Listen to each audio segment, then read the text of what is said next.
Magandang umaga, Luzon, Visayas at Mindanao. Narito na nagkakaisa at pinakamalawak na pagbabalita sa pangunguna ng Presidential Communications Office. Kabilang ang PTV, Presidential Broadcast Service, Philippine Information Agency, Philippine News Agency at IBC. Tutok na sa mga balita mula sa iba't ibang bahagi ng bansa. Ito ang Balitang Pambansa. Ngayong umaga sa Balitang Pambansa, pamahalaan tiniyak na nakapokus sa target ni Pangulong Ferdinand R. Marcos Jr. na maibaba sa single-digit percentage ang poverty incidence o estado ng kahirapan sa bansa. Mga istruktura at mismong eskwelahan, mas pagbubutihin pa ng Marcos administration.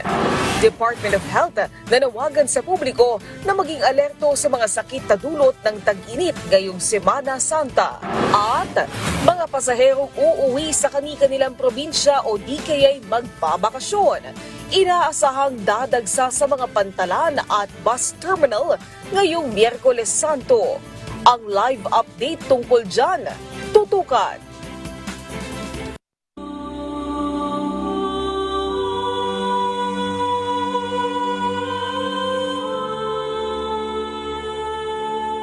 Sa detalye ng mga balita, nalawagan ang Department of Health sa publiko na maging alerto laban sa mga sakit na dulot ng tag-init, lalo na ngayong Semana Santa.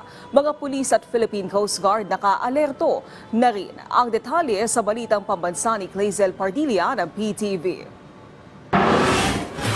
Nahihilo at tumataas ang presyon ng 74 na taong gulang na si Lola Jovita tuwing mainit ang panahon. Pero nilalabanan niya yan. Mabisita lang ang kapatid sa Ilocos Norte ngayong Semana Santa. Pag ganito, dahan-dahan lang paglakad. May dala ka palaging payong, tubig. Kung pagod ka, magpahinga ka, may paypay ka. Nagbabala ang Department of Health sa mga pasahero at bakasyonista ngayong mahal na araw. Lalo na't pumapalo sa 42 degrees Celsius hanggang 51 degrees Celsius o danger level ang heat index sa ilang lugar. Posibleng magdulot yan ng heat exhaustion at heat stroke. Ilan sa mga senyales nito, pagkauhaw at pamamawis ng malamig. Pagka hindi mo na correct yun, magko-collapse ka. So it's important early on na mag-cool down ka. If you're thirsty, you drink plenty of water. If you feel weak, fatigue, ang tinatawag na next step after thirst is yung heat fatigue or heat weaknesses, mag-shade ka na or mag-aircon ka na. Majority of the heat illnesses, nagre-recover basta na-treat early. We do not wait for them na mag-collapse. Kasi pag nag-collapse ka, sa emergency, ang tuloy mo. Isinailalim na ng DOH sa Code White ang lahat ng mga ospital sa bansa. Ibig sabihin, handa ang mga pasilidad at tauhan ng ahensya para tumugon sakaling tumaas ang bilang ng health emergency ngayong Holy Week. Pagkalunod ang isa sa kinatatakutan mangyari ni Sherry tuwing long vacation, kaya todo bantay siya sa kanyang mga anak at pamangkin na magsiswimming. Huwag nilang sabayan yung alon para iwas sa pagkalunod po sila, ma'am. Ang Philippine Coast Guard nag-deploy na ng mga Recreational Service Inspection Team. Layo nitong tiyakin na may sapat na lifeguard, first aid personnel at clinic sa mga dinarayong lugar. Naka-heightened alert ang PCG sa pagbabantay sa mga pantalan at terminal. We will not tolerate po once na meron po kaming ma-observe na mga overloading vehicles or overloading ships na magbiyabiyahe po, and we will not allow them. Naka-full alert naman ng Philippine National Police. Nag-deploy ng 65,000 pulis para bantayan ang mga matataong lugar ngayong Semana Santa. Kailangan po nating maging vigilant tayo. We save cellphone numbers sa ating mga cellphones at bago tayo magbiyahe ay alam natin yung mga hotline numbers kung saan po tayo pupunta. Mula sa PTV, Clazel Pardilla, Balitang Pambansa. Nakahanda na ang mga tauhan ng Department of Social Welfare and Development sa buong bansa para magbigay ng agarang tulong sa mga Pilipino ngayong Semana Santa. Ayon kay DSWD spokesperson at Assistant Secretary Irene Dumlao, inatasan na ni Secretary Rex Gatchalian ang quick response teams na dapat naka-standby sa buong Semana Santa at handang magbigay ng tulong kung kinakailangan. Sinabi ni Dumlao na bagamat nais nila ang mapayapang paggulita sa mahal na araw, posible umanong mangyari ang mga sakuna o kalamidad anumang oras. Nakipag-ugnayan na rin ang DSWD sa Pag-asa at iba pang concerned agencies upang alamin ang lagay ng panahon na posibleng makaapekto sa bansa. Hinikayat ni Dumlao ang publiko na manatiling alerto upang maiwasan ang anumang untoward incident o emergencies. Higit 50 karagdagang immigration counters para sa international passengers at OFW binuksan na sa NAIA Terminal 3. Kaya't mga pasahero, hindi na raw makakaranas ng siksikan at mahabang pila. Ang detalye sa balitang pambansa ni Gab Villegas ng PTV. Ito ang pagkukumpara ng pila sa immigration nitong April 10 at April 15. Makikita na hindi siksikan at walang mahabang pila. Bunga yan ng binuksan na 44 na immigration counters at 11 karagdagang counters para sa overseas Filipino workers. Sa pagtutulungan na rin ng Manila International Airport Authority, New NAIA Infra Corporation at Bureau of Immigration. Commissioner Viado committed that they would fill all the counters with immigration officers 30 minutes before the start of the peak hour, which is 3:30. Ito yung resulta. Makikita nyo, halos walang pila. May 48 immigration officer din na backup mula sa Bureau of Immigration upang masiguro mabilis ang serbisyo at maiwasan ang abala. Hindi lang po yung departure ang pinagtutunan po ng pansin, pati po yung arrivals. Ito po hindi lang po ngayong Holy Week, but tutuloy-tuloyin po natin. May pila na rin sa airline counters pero nakaalalay ang mga tauhan ng paliparan. Hinihikayat ang publiko na magpunta sa paliparan 2 oras bago ang domestic flight at 3 oras bago ang international departure. Inaasang aabot sa mahigit 1 milyong pasahero ang dadagsa sa NAIA ngayong Holy Week. Mas mataas ng 15% kumpara sa mahigit 100,000 pasaherong naitala noong Palm Sunday hanggang Easter Sunday ng nakaraang taon. Una nang sinabi ni Pangulong Ferdinand R. Marcos Jr. na gawing ligtas at convenient ang travel experience ng mga biyahero.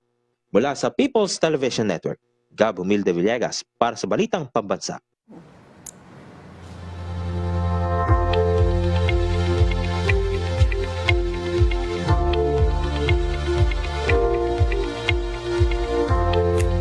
Pinabubuti pa ng administrasyon ni Pangulong Ferdinand R. Marcos Jr. ang mga eskwelahan sa bansa. Patuloy dito ang renovation o pagsasaayos sa Barangay Pulong, Sampaloc Elementary School sa Doña Remedios Trinidad sa Bulacan.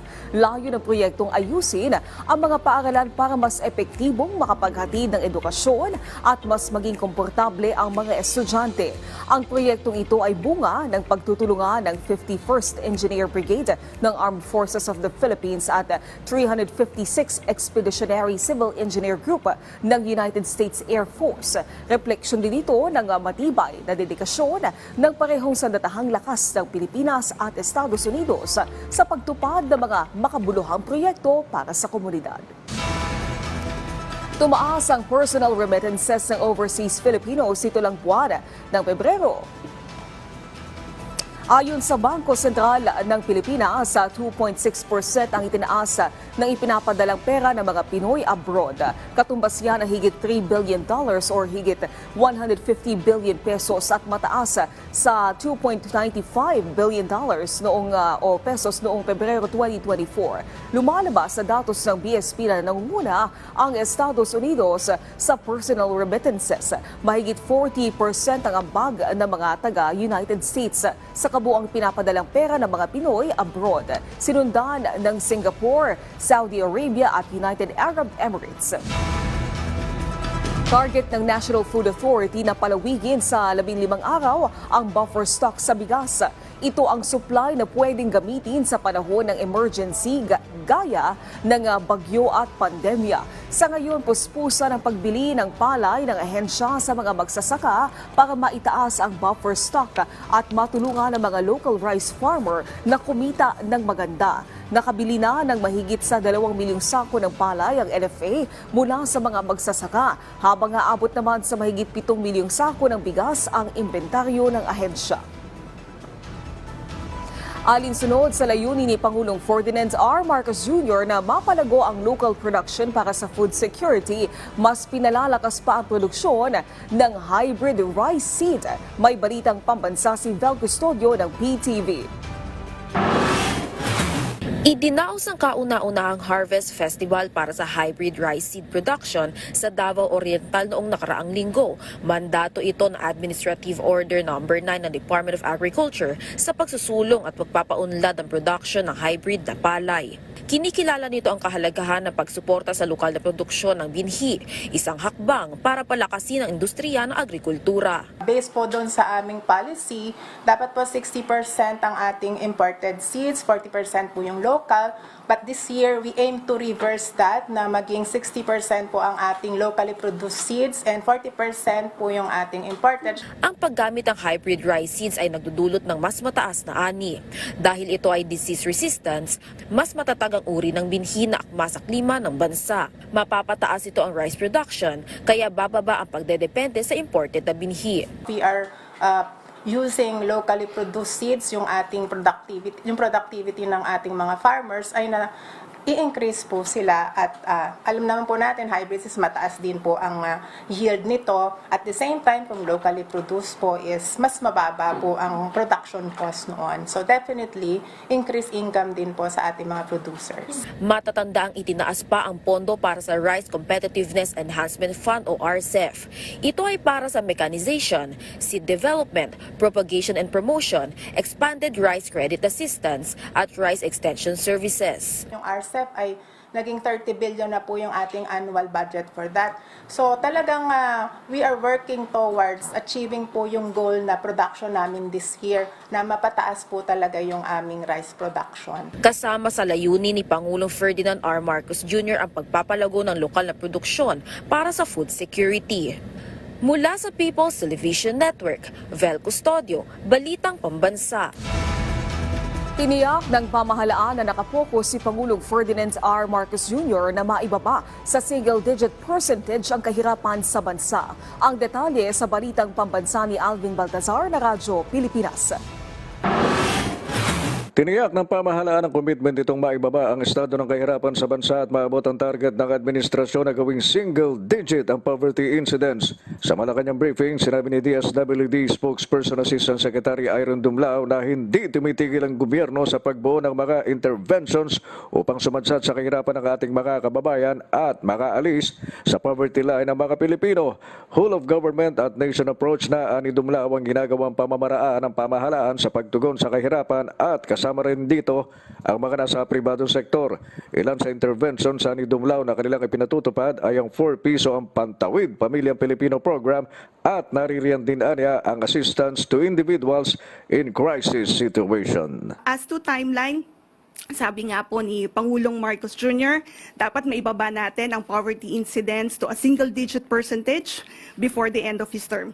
DSWD is committed in contributing to the attainment of that goal. Samantala, 700,000 sambahayan na ang nasa self-sufficiency level o may kakayanan tumayo sa kanilang mga sariling paa matapos na makagraduate sa 4-piece program ng gobyerno.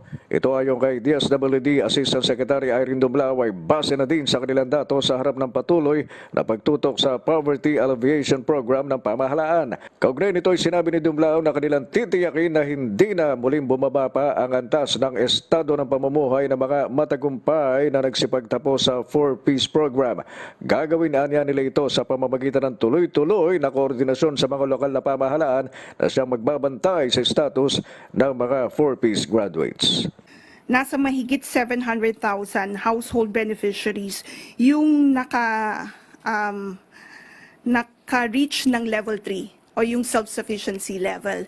Ibig pong sabihin, sila na po yung kaya na tumayo sa kanila pong mga paa. At sa gitna ng hindi tumitigil na pagtiyak ng gobyerno na nasa maayos na lagay ang mga benepisyaryo ng anti-poverty program ng pamahalaan ay nasa mahigit 3,000 mga 4-piece beneficiaries naman sa kabilang banda ang nabigyan ng pagkakataon na magkaroon ng trabaho sa iba't ibang mga kumpanya. Para sa Balitang Pambansa, Alvin Baltasar ng Radyo Pilipinas. Malaking bagay ang pagpunta ng humanitarian team ng Pilipinas sa Myanmar lalo pat naghahanda ang Pilipinas sa posibleng pagtama ng The Big One. Ang detalye sa Balitang Pambansa ni Kenneth Pasyente mula sa PTV.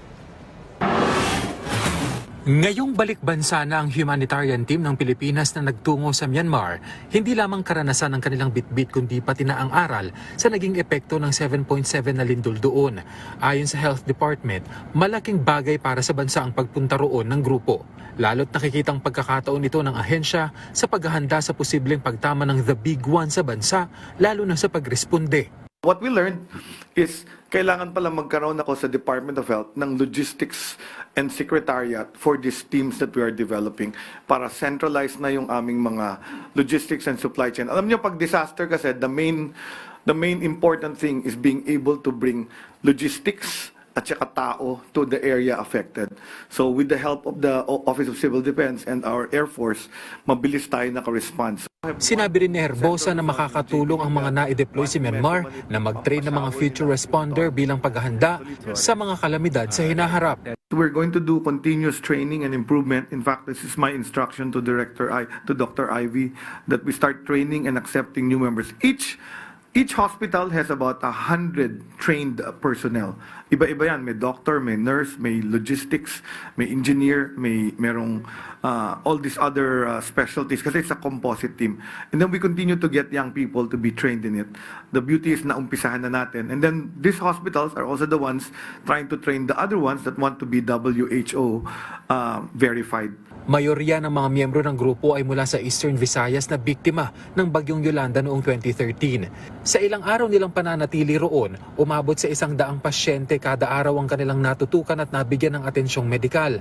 Bagaman hindi raw madali ang karanasan, malaking bagay nila na nakatulong ang Pilipinas sa mga biktima ng 7.7 na lindol doon. Upon entering the place po, may mga nakita po kaming mga streets na mga wasak po yung bahay. So they placed us in the center ng Pianmina para po siyang an open space.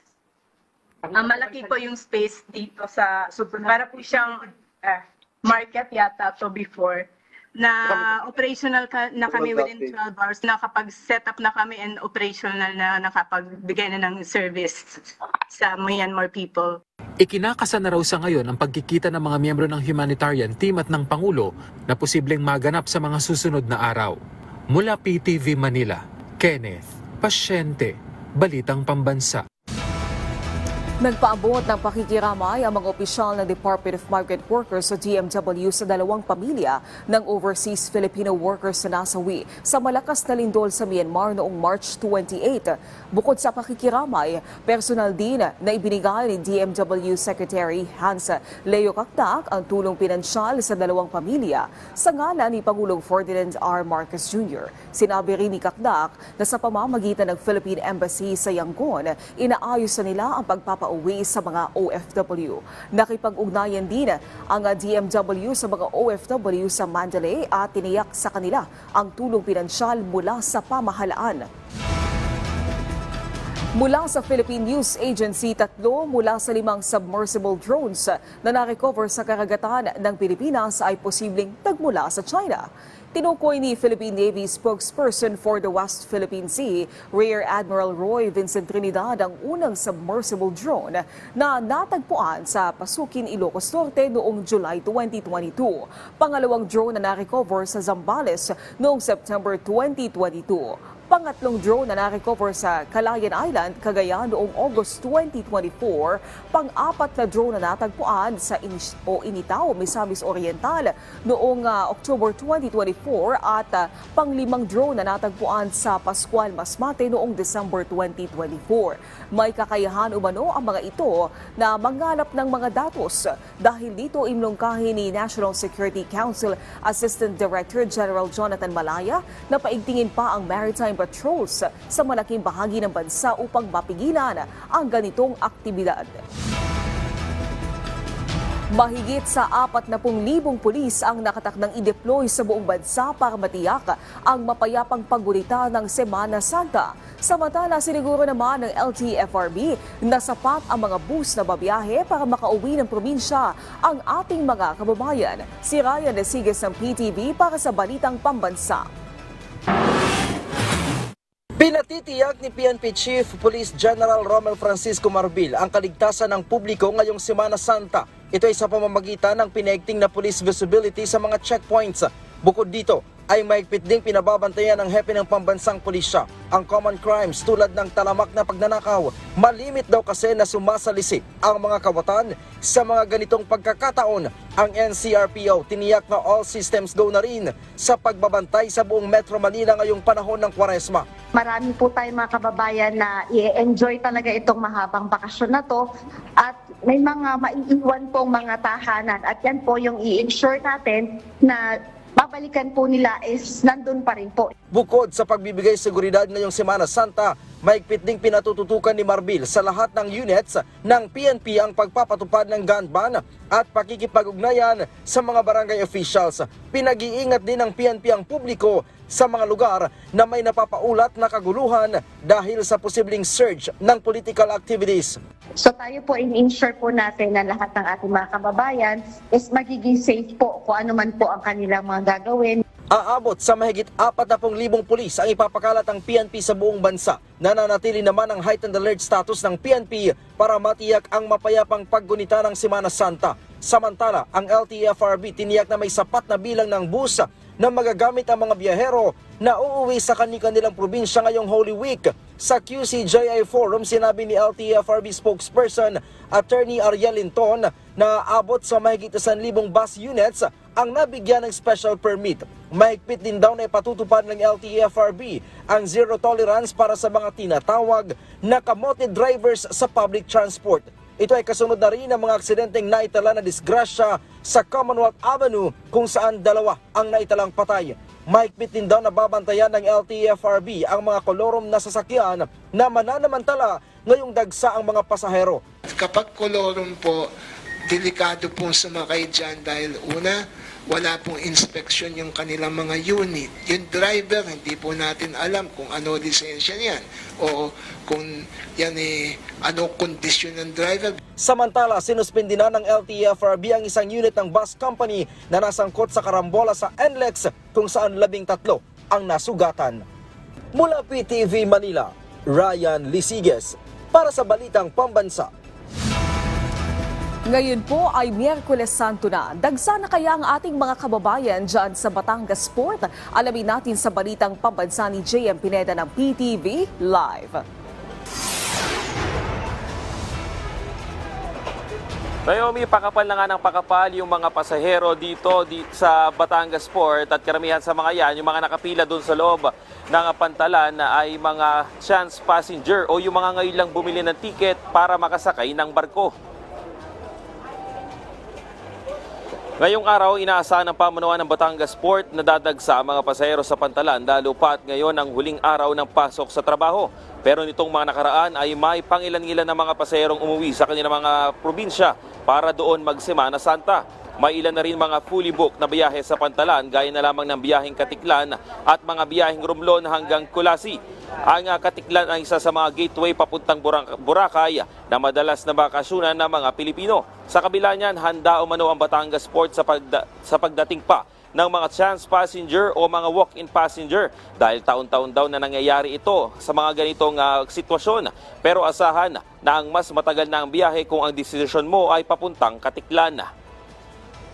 Kaya lang yung iba nga, yung dalawang shipping line may ticketing sa labas. No, parang 2 weeks ago pa puno na. Yung isa naman may online. So, yung mga biyahe naman na papuntang Katiklan, mayroon siyang another way, no? Magbiyahe siya ng Calapan. From Calapan, magbabaylan siya hanggang Rojas City. May barko naman doon, papunta naman din ng Katiklan. Nagpaalala naman ang Batangas Port sa mas mabuti daw na mag-light travel na lamang o mas kaunti ang dalhin para mas less hassle na rin sa mahabang biyahe ngayong Semana Santa. Samantala, maigting na rin ang pagpapairal ng seguridad sa loob ng pantalan kung saan nakakalat na ang mga tauhan ng Batangas Port at kasama rin dyan ang ilang mga ahensya ng gobyerno. Para mga 2 weeks before, nagpalabas na ng directive ating General Manager, Atty. J. Daniel Santiago, na makipag-coordinate sa other government agencies to beef up nga yung security.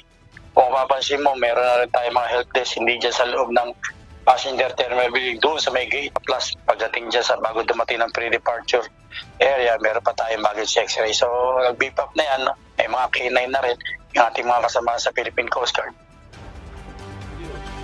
Naomi, kanina nga nung tinignan natin yung sitwasyon doon sa loob ng Batangas Port, karamihan ng mga pila ay papunta doon sa Calapan area at dahil nga isa rin to sa gateway papunta sa Visayas at karamihan nga nung nakikita natin ng mga pasahero nakaupo doon sa harapan ng ticketing booths kasi sabi nung ilang mga nagbabantay ay wala na daw biyahe. Pero tiniyak naman nila na may darating pa rin naman daw na barko para doon sa mga pasaherong naghihintay sa loob ng Batangas Port. Yan muna ang latest. Balik sa iyo, Naomi. Maraming salamat, JM Pineda ng PTV. Paggaling mula sa sakit, yan ang dahilan kung bakit binabalik-balikan ng mga deboto ang kamay ni Jesus sa Lukban, Quezon tuwing Semana Santa. Si Carmi Isles sa Radyo Pilipinas, Lucena, para sa Balitang Pambansa. Nasa 6 na milyong mananampalataya ang inaasahang bibisita sa Kamay ni Jesus Healing Church dito sa Lukban, Quezon ngayong Semana Santa. Mas mataas yan sa mahigit 4 na milyong deboto na naitala noong nakaraang taon. Kaya naman si Ate Christine, maaga nang pumunta rito para makaiwas sa dagsa ng tao. Para iwas sa traffic sa daming tao. Mas maaga po. Tsaka po, ang asawa ko po kasi ay na mild stroke. Hinihingi po namin ng patuloy ang recovery. Pagtitiyak naman ng MDRRMO, naka-full force na sila para umalalay sa mga deboto, lalo't nakataas na ang Blue Alert status sa buong Region 4A. Activated na rin ang kanilang Incident Command System at Emergency Operations Center. Lahat po ng mga volunteers and force multipliers ay meron kanya-kanyang specific na functions. Meron po tayong pang-medical, pinagbibigay ng first aid. Meron tayo sa security, sa traffic, and sa communications. At dahil siksikan ng mga mananampalataya, bukas hanggang sa Biyernes Santo, may payo ang PNP Lucena. Mag-ingat po lagi, lalo na sa Mandurukot. Marami po sigurado po yan. At kaya po kami nandito sa dahilan po yun. At saka po, laging pagpunta, siguraduhin na malakas ang pangatawan kasi mainit, maraming tao. Panata na ng marami ang pag-akyat sa 300 steps papunta sa Groto ng Kamay ni Jesus para gumaling sa mga nararamdamang sakit. Mula sa Radyo Pilipinas, Lucena, Carmi Isles para sa Balitang Pambansa.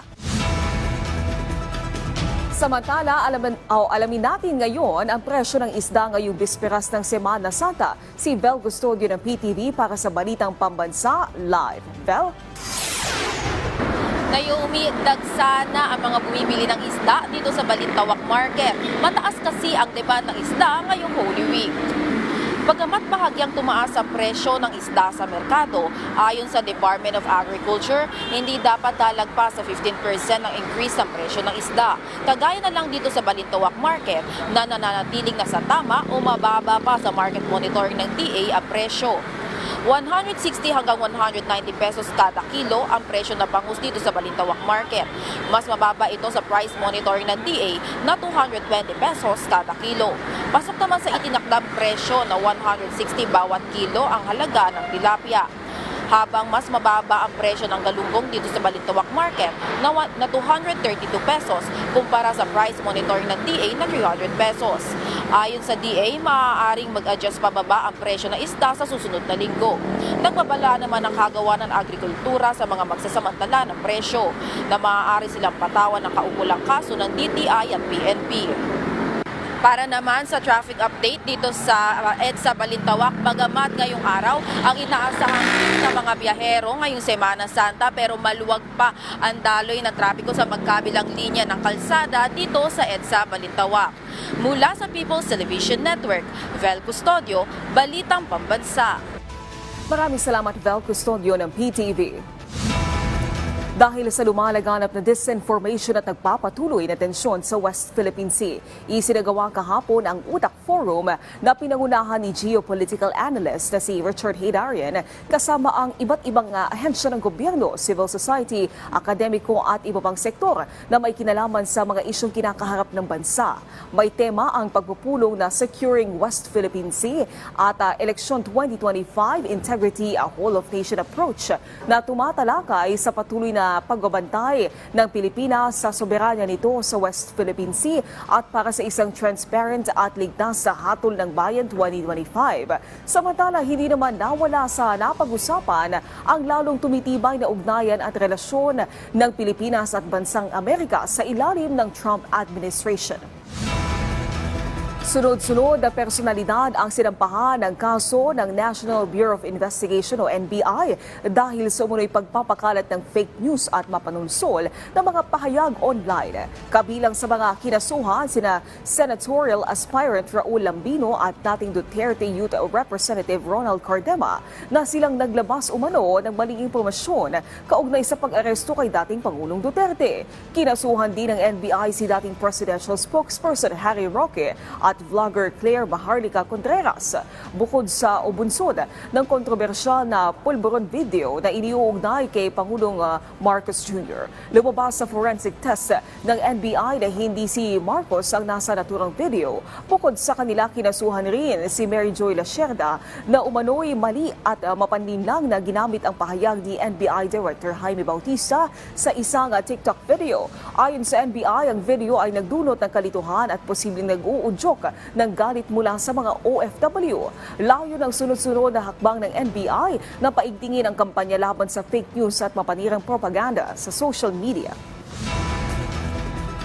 Maraming salamat sa pagsama sa amin ngayong umaga. Tumutok muli sa ating programa mamayang alas 12 ng tanghali kasamang buong puwersa ng Presidential Communications Office. Mula sa PTV, ako si Naomi Tibocio. Ito ang nagkakaisang puwersa ng pagbabalita. Ito ang Balitang Pambansa.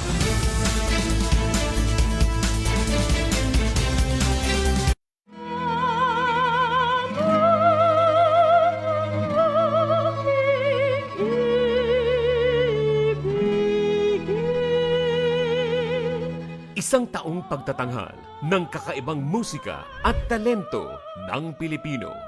The Goldenberg Concert Series presents Anibersaryo. Tampok ang isang natatanging all-women